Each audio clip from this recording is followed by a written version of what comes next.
En 2018, excepté le 8e arrondissement, les prix de l'immobilier ont augmenté de 5,7% en moyenne. Le 4e arrondissement a même vu bondir ses prix de 10,8%.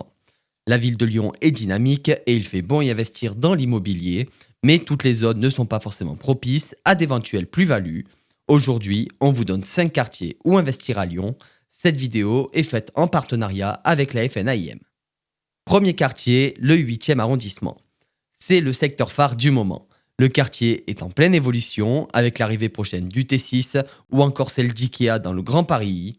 Le secteur évolue bien et les HLM ne sont plus légion. Du côté de Mermoz Nord, les tarifs restent accessibles. Le prix du mètre carré oscille entre 4 000 et 5 000 euros, excepté Montplaisir où les prix sont plus élevés. Deuxième quartier, la Duchère et le 9e arrondissement. Ce quartier mal réputé est en pleine rénovation et tente de se refaire une image.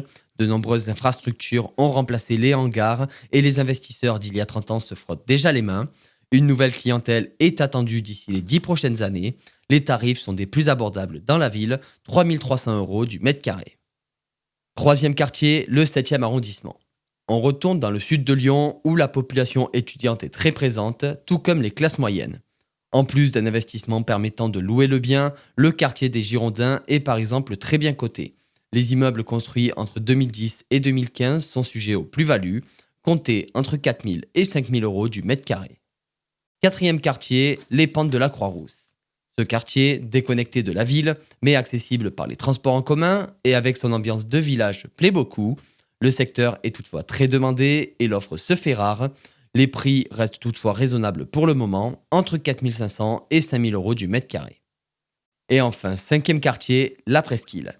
Alors attention, les prix sont plus élevés qu'ailleurs, la clientèle est plus fortunée, mais les aménagements à venir peuvent laisser espérer de belles plus-values, en particulier dans le secteur de Perrache. De nombreux logements sont à rénover et la probable venue de l'anneau des sciences pourrait conduire à un réaménagement de l'échangeur, manière de rendre plus vivable le secteur. Cours de Verdun, les prix varient entre 4 600 et 5 200 euros du mètre carré.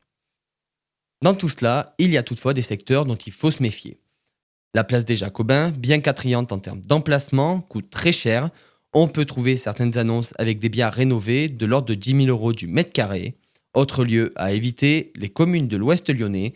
Avec le manque de transports en commun, en particulier le métro et le tram, les petits logements sont peu attrayants et donc peu rentables. Mais d'autres secteurs peuvent aussi être privilégiés. Le quartier de la Saulée à Oulin est tendance avec le métro B qui le dessert. Et idem pour les communes de Pierre-Bénite ou Saint-Genis qui devraient voir arriver le métro d'ici quelques années. Bref, il fait bon investir à Lyon ou dans le sud lyonnais. Mais n'imaginez pas faire des plus-values à court terme, espérez plutôt investir sur au moins 5 ans. Vous en savez désormais plus sur les quartiers où investir à Lyon. Vous pouvez trouver les sources en description ou en commentaire. À très bientôt.